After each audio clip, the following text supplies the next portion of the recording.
Fala comigo, gente boa! Teacher Marcelo na área, passando aqui para deixar toda aquela energia positiva que você conhece e respeita, pessoal!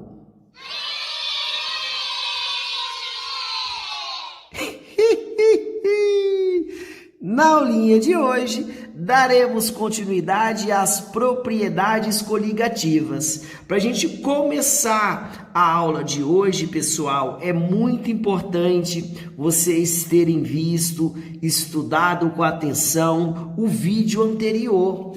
E, pensando nisso, o teacher vai colocar uma colinha para vocês aqui, moçada.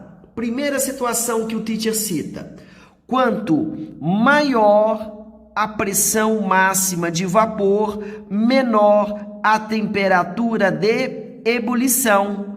Então, sempre quando a gente pensa nessa pressão máxima de vapor, pessoal, eu vou encarar como sendo o equilíbrio entre o líquido e o vapor. O equilíbrio entre o líquido e o vapor. O teacher colocou dois exemplos. Você concorda comigo que quando eu penso em um sistema fechado, pessoal, vamos imaginar um sistema fechado. E nesse sistema fechado, eu tenho na primeira situação água líquida em equilíbrio com vapor. Na segunda situação, álcool líquido em equilíbrio com o vapor. Você concorda comigo que o álcool ele é mais volátil?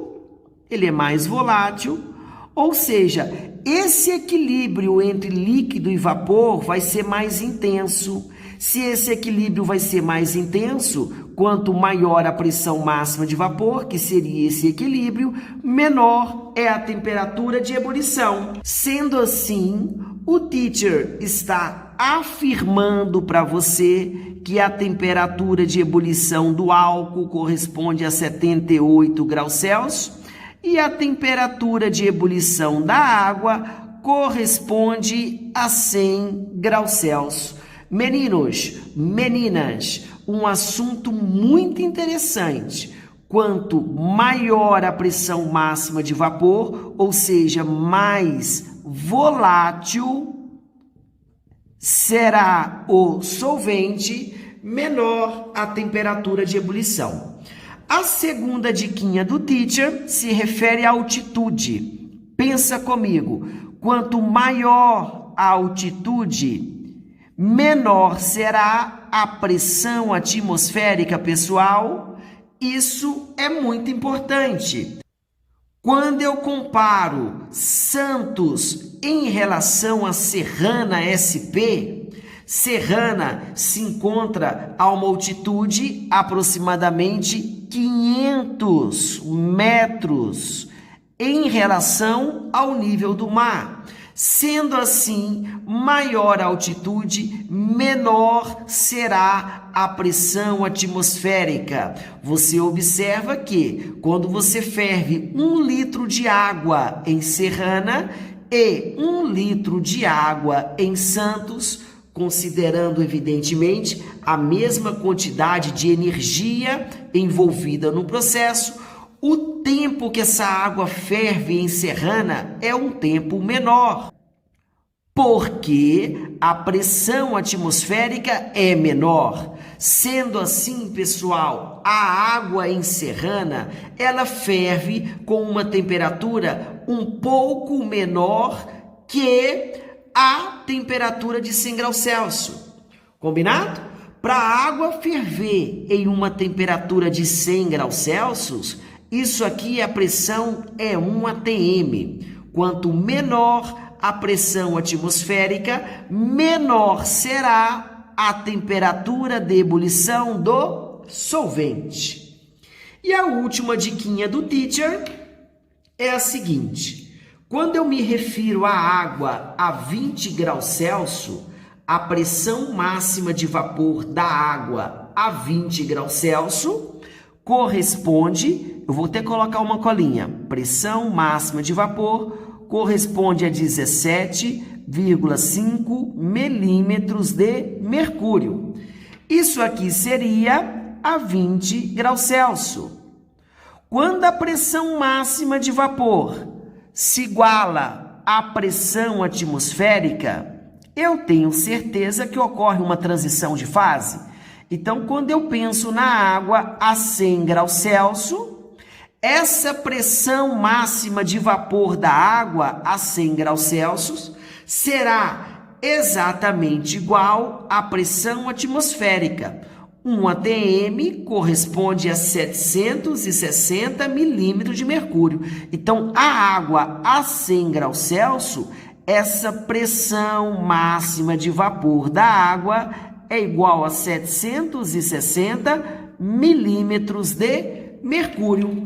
Então, convém ressaltar que quando eu vou aumentando a temperatura gradativamente, eu aumento também gradativamente a pressão máxima de vapor da água. Esse valor, quando se iguala à pressão atmosférica, ocorre a transição de fase. Lembrando desse resumo, vamos estudar 3 propriedades coligativas. A primeira propriedade, eu vou falar da tonoscopia. Tonoscopia seria o abaixamento da pressão máxima de vapor de um solvente. Esse solvente, eu estou pensando na água, quando nele se dissolve uma substância não volátil. Qual que seria a ideia, pessoal? Se eu adiciono na água uma pequena quantidade de sal, evidentemente, eu vou escrever assim, ó, água mais sal. Essa quantidade de sal, o teacher vai escrever aqui, ó, pequena quantidade.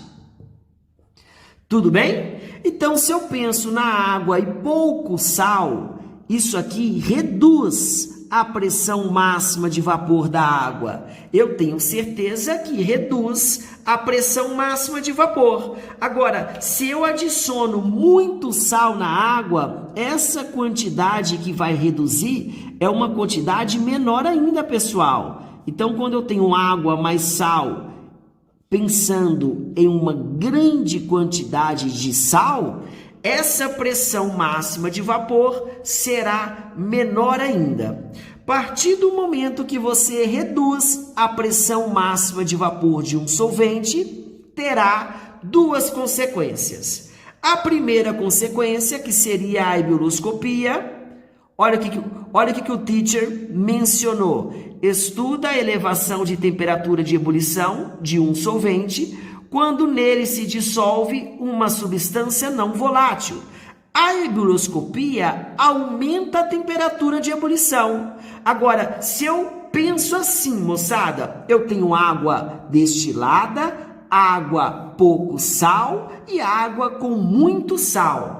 Eu tenho certeza que a temperatura de ebulição da água, ela é menor que a temperatura de ebulição da água com pouco sal. Ou seja, eu vou pensar em 1, 2 e 3. Então, ó, a temperatura de ebulição de 1 será menor que a 2, por sua vez, menor que a temperatura de ebulição de 3. Ou seja, pessoal, se água destilada, água pura, a 1 atm, a temperatura de ebulição é igual a 100 graus Celsius. Quando eu tenho água e pouco sal, eu vou supor um valor. Eu vou falar que isso aqui vai ser tipo 103 graus Celsius, a temperatura de ebulição. Quando eu tenho água e muito sal, eu vou falar que isso aqui é algo próximo de 110 graus Celsius. Pensando nisso, eu posso citar esse exemplo quando os pais, as mães, as pessoas, elas vão cozinhar batata em uma panela convencional, tudo bem? Aí eles adicionam uma certa quantidade de água e já adiciona o sal nessa etapa do processo. A partir do momento que eles adicionam muito sal, a temperatura da água líquida vai ser maior que 100 graus Celsius. Ou seja, você fornece mais calor para o sistema e a batata será cozida em um tempo menor. Você economiza gás. Tudo bem? A segunda consequência, quando você reduz, abaixa a pressão máxima de vapor, seria a crioscopia, pessoal. A crioscopia, o teacher colocou aqui, ó. Estuda a redução da temperatura de fusão de um solvente quando nele se dissolve uma substância não volátil. Então, a partir do momento que você tem sal, bastante sal dissolvido na água, moçada, a temperatura de fusão dessa água será um valor muito menor que 0 graus Celsius. Ou seja, poderia ser -6, -7 graus Celsius. Tudo bem, moçada? Convém ressaltar que quando você pensa em um churrasco, aí você coloca lá uma caixa de isopor maravilhosa, um gelinho, aí a pessoa fala assim, ó, adiciona sal que o gelo não derrete. Essa ideia, pessoal, está errada. Quando a gente pensa na adição de sal, nós temos que adicionar uma pequena quantidade de água também. Esse sistema adiabático, quando eu me refiro, por exemplo, a uma caixa de isopor, irá formar 3 fases. Eu teria gelo, eu teria água e sal, e eu teria sal em excesso. A partir do momento que esse sistema ele forma 3 fases, essa água líquida presente no sistema, ela será líquida numa temperatura, evidentemente, muito menor que 0. Ou seja, a bebida, ela resfria mais rapidamente, pessoal.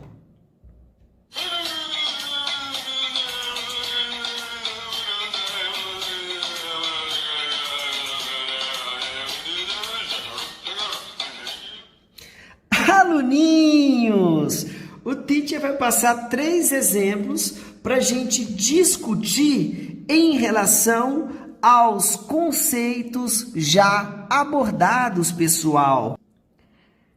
Eu já trouxe a colinha para nos orientar quando preciso. Aí eu coloquei um gráfico aqui de pressão máxima de vapor, temperatura em graus Celsius, e eu coloquei a da água. E a gente já sabe que quando adiciona um soluto não volátil, a gente reduz a pressão máxima de vapor, elevando a temperatura de ebulição e reduzindo a temperatura de fusão.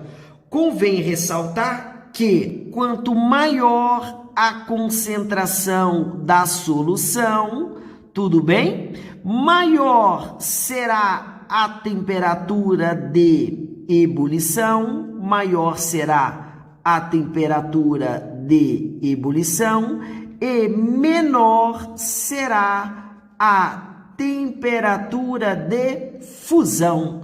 Então, moçada, essa dica ela é extremamente importante. Quanto maior a concentração, maior a temperatura de ebulição e menor a temperatura de fusão. Nesse primeiro exemplo, o teacher colocou aqui, ó, C6H12O6, que é a glicose sólida. Eu vou adicionar água nessa glicose até ela atingir essa concentração. Tudo bem? E a gente observa que a glicose, de maneira geral, é um composto molecular. Isso em meio aquoso, isso apenas dissolve em água. Isso aqui não ocorre a formação de cargas. Então, se eu tenho uma concentração de 1 mol por litro, essa concentração ela continua sendo 1 mol por litro. Quando eu me refiro ao iodeto de potássio, sólido em temperatura ambiente, eu adiciono água até atingir essa concentração de 1 mol por litro. Esse composto iônico em meio aquoso ocorre a formação de K+, e menos. Observa que a concentração de 1 mol por litro, eu passo a ter 1 mol por litro de K+, e 1 mol por litro de I menos. Essa concentração, moçada, 1 com mais 1, essa concentração total passa a ser 2 mol por litro. Então, ó, a concentração resultante de iodeto de potássio e a concentração resultante da glicose.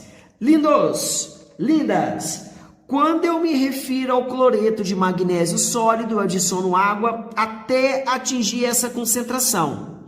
Eu observo que eu vou ter aqui, ó, Mg2+, e Cl-, aquoso.